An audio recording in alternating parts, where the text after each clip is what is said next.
Ilulunsad ng Land Transportation Franchising and Regulatory Board or LTFRB sa susunod na linggo ang Service Contracting Program na layong matulungan hindi lamang ang mga pasahero kundi maging ang PUV drivers.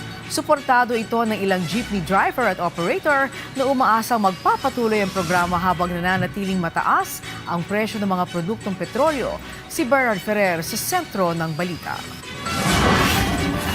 Nasa 400 piso na lamang ang take-home ng driver na si Ray Escanilla sa isang araw na pamamasada mula Tandang Sora, Quezon City Hall at Visayas Avenue. Dito niya kinukuha ang pang-araw-araw nilang gastusin, lalo na ang baon ng dalawa niyang anak na high school at college student. Kaya naman ay kinatuwa niya ang planong paglulunsad ng LTFRB ng service contracting sa April 15 para sa mga tulad niyang jeepney driver. Maganda siguro yung programa na yan kung lahat makaka-avail. Sana agahan na nila yung pagpapatupad. Bagamat may ilan sa kanyang mga kasamahan ang tumigil na sa pamamasada dahil sa mataas sa presyo ng langis, tiniyak niyang magpapatuloy siya para sa kanyang pamilya. Kasi sabi ko kahit 200 pa yung gas, lalaban pa rin. Kasi lang naman ang trabaho mo, hindi ko naman kaya mag-construction na.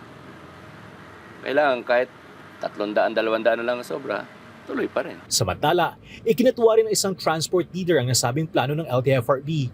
Umaasa silang magpapatuloy ang programa upang matulungan ang mga jeepney driver na labis na apektado ng mataas na presyo ng produktong petrolyo.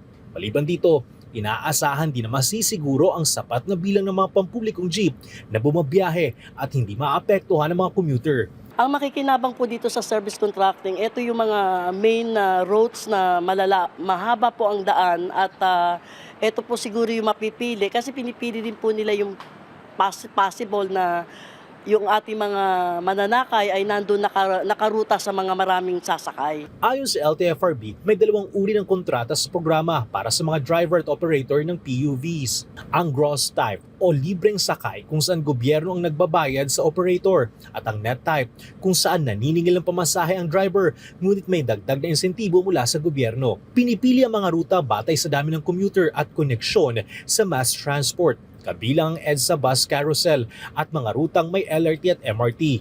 Ipatutupad din ito sa mga lungsod tulad ng Davao at Cagayan de Oro.